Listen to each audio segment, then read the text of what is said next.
नमस्कार दोस्तों। आपने एक डिबेट देखी होगी, ईश्वर है या नहीं है, उसके ऊपर। और उसमें दो लोगों ने भाग लिया था, जो कि द लल्लन टॉप चैनल पर प्रस्तुत की गई थी। उसमें जावेद अख्तर और मुफ्ती शमाइल दोनों ने अपनी अपनी बात रखी और इस डिबेट पर बहुत वीडियो भी बनी।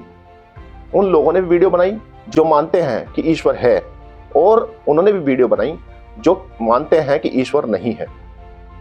किसी ने बोला कि जावेद अख्तर जीते, किसी ने बोला मुफ्ती जी जीते। लेकिन आज हम इस वीडियो के माध्यम से आपको सिद्ध करेंगे कि ईश्वर है या नहीं है। आप वीडियो के अंत तक बने रहिएगा। तो आइए शुरू करते हैं।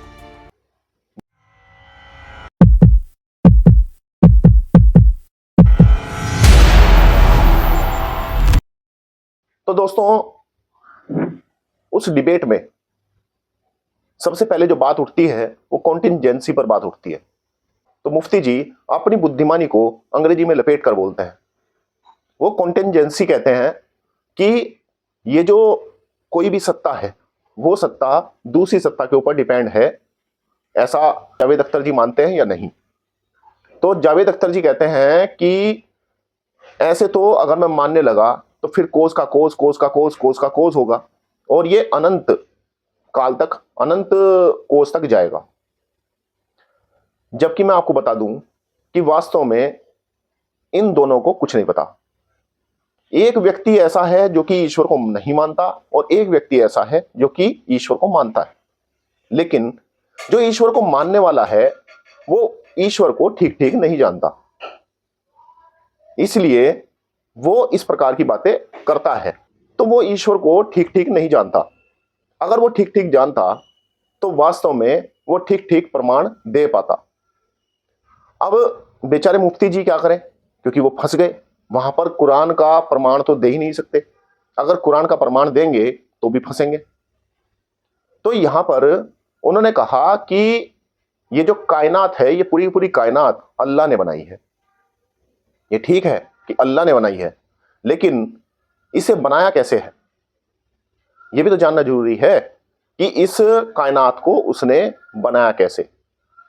अब क्योंकि जावेद अख्तर जी ने इधर उधर काफी रिसर्च करके देखी होगी, जावेद अख्तर जी कहते हैं कि कायनात जो है वो गॉड ने नहीं बनाई, क्योंकि वो तो गॉड को एग्जिस्ट ही नहीं मानते। वो मानते ही नहीं कि गॉड है, क्योंकि वो भी कम्युनिज्म के नए नए पैदा हुए बालक हैं। तो जावेद अख्तर जी कहते हैं कि अगर हम ऐसा माने कि कार्य का कोई कारण है, तो फिर तो हमें कार्य का कारण, कार्य का कारण, कार्य का कारण, क्योंकि कारण जो है वो भी फिर एक कार्य बन जाएगा। तो इस प्रकार से मानते रहना पड़ेगा और ये अनंत तक जाएगा। तो कुछ चीजों में जावेद अख्तर जी ने भी अपनी तरफ से प्रयास किया कि वो ठीक बताएं और ठीक दें, उत्तर ठीक दें। और कुछ चीजों में मुफ्ती जी ने भी जाने अनजाने कुछ ठीक बताने का प्रयास किया। अब मुफ्ती जी कहते हैं कि जो अच्छाई है, उस अच्छाई को जानने के लिए हमें बुराई को जानना पड़ेगा। यानी कि गॉड ने जो है वो एक शैतान बनाया है, और शैतान की क्योंकि वो टेस्ट ले रहा है, और उसे टेस्ट लेने के लिए शैतान बनाना पड़ा। क्योंकि वो जब शैतान गलत काम करेगा और उस शैतान के चक्कर में जो व्यक्ति आएगा तो वो भी शैतान बन जाएगा, और जो अच्छा है वो अच्छा ही रहेगा। तो इसलिए अच्छाई को जानने के लिए बुराई की आवश्यकता पड़ती है। तो अब यहां पर जावेद अख्तर जी कहते हैं कि भाई वाह, बहुत बढ़िया बात है कि अच्छाई को जानने के लिए बुराई को पहले करना पड़ेगा। यानी कि हम पहले रेप करके देखेंगे और तब हम उसके बाद उसे बुरा मानेंगे, उसके बाद हम अच्छाई देखेंगे। तो ये कौन सी बात हुई? बात उनकी भी ठीक है। तो कहने का अर्थ यही है कि जो गॉड, जिस गॉड के ऊपर वो दोनों आपस में डिबेट कर रहे थे, वो दोनों ही गॉड को और उसके काम को ठीक ठीक जानते ही नहीं है। उधर मुफ्ती जी कहते हैं कि जो गॉड है वो केवल मर्सीफुल नहीं है, लेकिन अगर हम देखें तो अल्लाह का जो अर्थ है वो क्षमा करने वाला, दयालु होता है। और वो कहते हैं कि फिर जावेद अख्तर जी बोलते हैं कि बिल्कुल जब गाजा में पैलेस्टीन लोगों के बालकों को मार दिया जाता है, इतने सारे बच्चे वो मार दिए जाते हैं, तब गॉड क्यों नहीं बचाता? यानी कि गॉड जो है वो कमजोरों की रक्षा करता ही नहीं है, क्योंकि उन्होंने भी ऐसी अनभिज्ञता में ये बात कही। तो मुफ्ती जी कहते हैं कि गॉड एक डॉक्टर के समान है। जैसे कि डॉक्टर इंजेक्शन लगाता है और दवाई देता है तो उससे व्यक्ति ठीक हो जाता है, उसका रोग ठीक हो जाता है, तो उसी प्रकार से ये भी एक डॉक्टर के तरीके से उसने काम किया है।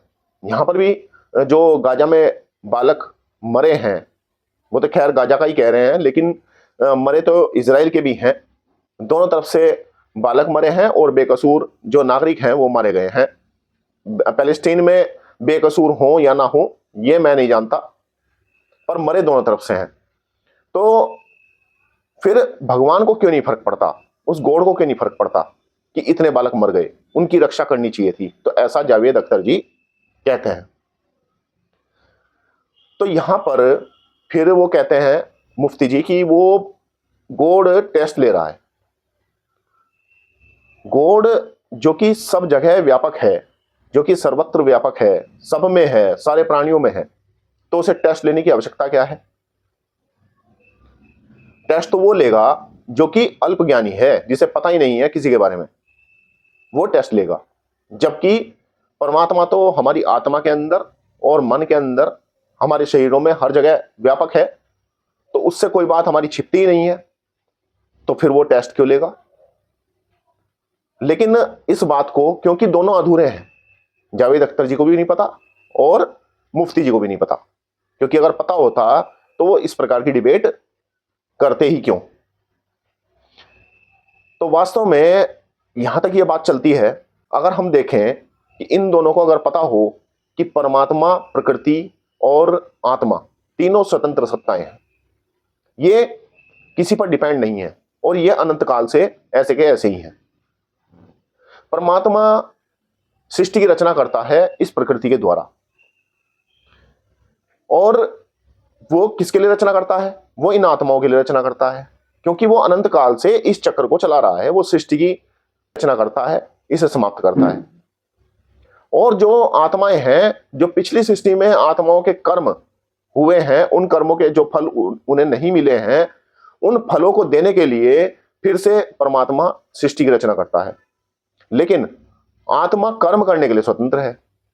वो जितना भी भला बुरा जैसा भी कार्य करे वो स्वतंत्र रूप से करती है, उसे ईश्वर नहीं रोकता, ना ईश्वर उससे करवाता है। ईश्वर कोई दिखने वाली सत्ता नहीं है, ईश्वर तो सूक्ष्म से भी सूक्ष्म है। वो आकाशवत है, जहां जहां आकाश है, आकाश तो हर जगह है। और ये पूरा जितनी भी आकाश गंगाएं हैं, जितनी भी सौर मंडल हैं, जितने भी सौर मंडल हैं, वो सब परमात्मा के भीतर ही हैं। तो ईश्वर तो इतना बड़ा है, ईश्वर विराट है। लेकिन क्योंकि ये दोनों इस बात को नहीं जानते, इसलिए इनमें डिबेट हुई। और आज आस्तिक और नास्तिकों में इस बात को लेकर लड़ाई है, क्योंकि आस्तिक जो है वो ईश्वर को कहीं एक स्थान पर मानते हैं। अलग अलग मतों में अलग अलग मान्यताएं हैं। और जो नास्तिक हैं वो तो कहते हैं कि ईश्वर है ही नहीं, क्योंकि जब वो दिखता ही नहीं है, उसका कोई वजूद ही नहीं है। क्योंकि जब किसी व्यक्ति पर कोई शोषण करता है तो उस शोषण से वो परमात्मा उसे बचाता ही नहीं है। परमात्मा की पूजा करने के लिए जब लोग जाते हैं तीर्थों में, तो वहां पर वो किसी न किसी आपदा के कारण मारे जाते हैं और बड़ी संख्या में मारे जाते हैं। तो उससे भी ये सिद्ध हो जाता है कि परमात्मा है ही नहीं। जब व्यक्ति पर दुख आता है तो वो सोचता है कि भाई मेरे साथ ऐसा क्यों हो रहा है, तो वो परमात्मा को दोष देने लगता है। लेकिन वो ये नहीं जानते कि परमात्मा अपना कार्य करता है। परमात्मा पर प्रभाव नहीं पड़ता इस चीज का कि आप दुख में हो, क्योंकि आप स्वतंत्र हो, आप अपने सुख को खुद प्राप्त करो। परमात्मा उसे प्राप्त कराने में आपकी सहायता कर सकता है। यही मूल है। परमात्मा आपको दिखेगा नहीं, लेकिन एक जब आप परमात्मा को मानना शुरू करोगे, आप उसे ध्यान के द्वारा प्राप्त करना प्रारंभ करोगे तो परमात्मा आपकी भीतर से रक्षा करता है। आपके भीतर सत्य को डालेगा, आपके भीतर अहिंसा को डालेगा, आपके भीतर अपरिग्रह को डालेगा, आपके भीतर अस्तेय को डालेगा। आपका जो आचरण है वो शुद्ध होता जाएगा। इसलिए परमात्मा की आवश्यकता, क्योंकि जितने भी मनुष्य हैं, जितने भी प्राणी हैं, सबके भीतर काम, क्रोध, लोभ, मोह, अहंकार सभी प्रकार के दोष हैं। तो इन दोषों को दूर कौन करेगा? इन दोषों को परमात्मा ही दूर करता है जब हम परमात्मा का ध्यान करते हैं। परमात्मा किसी पूजा पाठ से प्राप्त नहीं होता। इसीलिए बहुत सारे जो नास्तिक हैं वो नास्तिक इसीलिए बन गए क्योंकि उन्हें परमात्मा की सत्ता के बारे में ठीक ठीक पता ही नहीं है कि परमात्मा करता क्या है। बहुत सारे नास्तिक कहते हैं कि परमात्मा ने यह शरीर दिया और यह सृष्टि भी पूरी पूरी व्यवस्थित नहीं दिखाई देती, इसमें अव्यवस्थाएं हैं, गड़बड़ हो रही है, तो यह परमात्मा की बनाई नहीं हो सकती। ऐसा जावेद अख्तर जी ने भी कहा था। तो मैं उन्हें उत्तर देना चाहता हूं कि परमात्मा ने तो सृष्टि बिल्कुल व्यवस्थित ही बनाई है। आप देखो कि सूर्य और पृथ्वी की दूरी आपस में बिल्कुल ठीक है, ना वो ज्यादा नजदीक है ना वो ज्यादा दूर है, क्योंकि उससे अव्यवस्था होगी। पृथ्वी अपनी कक्षा में घूम रही है, बिल्कुल व्यवस्थित घूम रही है। सूर्य भी अपनी कक्षा में घूम रहा है, व्यवस्थित घूम रहा है। पूरी आकाश गंगाएं सभी अपनी अपनी कक्षाओं में व्यवस्थित घूम रही हैं। तो इसका कारण क्या है? ये परमात्मा की व्यवस्था है। ये खुद नहीं घूम रहे। ये ऐसा नहीं है कि बिग बैंग थ्योरी हुई, ब्लैक होल में कोई भी ग्रह चला जाता है और वो समाप्त हो जाता है और फिर से एक और ग्रह बन जाता है। तो ये खुद नहीं होता। खुद अगर होता तो ऐसा क्यों नहीं होता कि मोबाइल के कल पुर्जे अलग अलग करके रख दो, वो आपस में खुद ही जुड़ जाएं? क्या जुड़ते हैं? नहीं जुड़ते। यानी कि उन्हें जोड़ने वाला भी कोई ना कोई है जो कि इन कल पुर्जों को जोड़कर मोबाइल को व्यवस्थित बना देता है। तो इसी प्रकार से जो पूरी सृष्टि है ये भी व्यवस्थित बनाई गई है, ये खुद नहीं बनी, खुद नहीं बन सकती, क्योंकि किसी भी मैटर में ज्ञान नहीं होता, वो सोचने समझने की उसमें क्षमता नहीं होती। क्या मोबाइल खुद सोच सकता है? जैसे कि एक कंपनी ने कार बनाई, अब वो कार बनाकर आपको दे दी। अब क्या कार खुद चलती है? उसमें पेट्रोल भी है, उसमें जो बैटरी है वो भी अच्छी अवस्था में है, उसकी टायरों में हवा भी है, बिल्कुल ठीक कार है। तो क्या खुद चलने लग जाएगी? उसके पास तो सारे साधन है लेकिन नहीं चलती। उसमें कोई बैठकर जब उसे चलाता है तभी वो चलती है।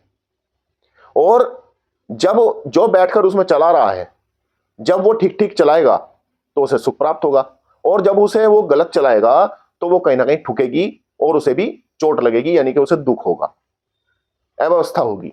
तो यही अव्यवस्था हम लोगों ने की हुई है। इसमें ईश्वर का कोई रोल ही नहीं है व्यवस्था करने में। ईश्वर ने तो व्यवस्थित सृष्टि बनाकर हमें दी थी, लेकिन हमने अव्यवस्था खुद की है। जो गाजा में लोग मरे हैं, इजराइल में लोग मरे हैं, वो सब हम लोगों ने खुद ही मारे हैं। उसमें ईश्वर का कोई रोल ही नहीं है। ना ईश्वर टेस्ट लेता है कि आप बुरा करोगे तब आपको पता लगेगा कि हाँ भाई ये तो मैंने बुरा किया है, अच्छा ये है। जबकि मैं कहूं कि मुफ्ती जी का अगर मुफ्ती जी ने खुद बोला था कि मैं किसी मजहब पे बात नहीं करूंगा, लेकिन यहां पर जब गॉड की बात होती है तो मजहब जरूर आता है और व्यक्ति अपने अपने मजहब के अनुसार गॉड की परिकल्पना कर लेता है। अब जैसे कि मुफ्ती जी ने यहां पर गॉड की परिकल्पना की तो वो की अपने मजहब के अनुसार। तो उनके मजहब में 10-10 बीवियां रखना भी गलत नहीं है। उनके मजहब में किसी भी प्राणी को काट कर खा जाओ वो भी कोई पाप नहीं है।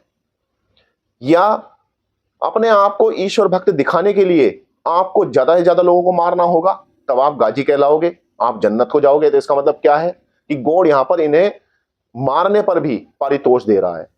तो इसका मतलब क्या हुआ कि वहां पर जो गलत हमारे लिए है वो उनके लिए सही है। तो कहने का अर्थ यही है, गॉड को, भगवान को, ईश्वर को जब आप ठीक ठीक समझोगे तभी आप उसकी मान्यताओं को ठीक ठीक मान पाओगे, उसकी व्यवस्थाओं को ठीक ठीक समझ पाओगे। तो मैं यही कहना चाहूंगा कि यहां पर इस डिबेट में ना तो जावेद अख्तर जी जीते हैं ना मुफ्ती जी जीते हैं, यहां पर दोनों ही हारे हैं। तो अगर आपको आगे भी मुझसे कोई इस प्रकार की ईश्वर के ऊपर वीडियो चाहिए, या आप जानना चाहते हैं कि वास्तव में ईश्वर कैसा है, और आपकी कुछ शंका हो इन चीजों को लेकर, तो आप मुझे मेरे इस वीडियो पर कमेंट लिखकर बता सकते हैं। और आप मेरी वीडियो को ज्यादा से ज्यादा शेयर करें, ताकि लोगों के बीच में सच्चाई ज्यादा से ज्यादा पहुंचे। धन्यवाद। नमस्कार दोस्तों।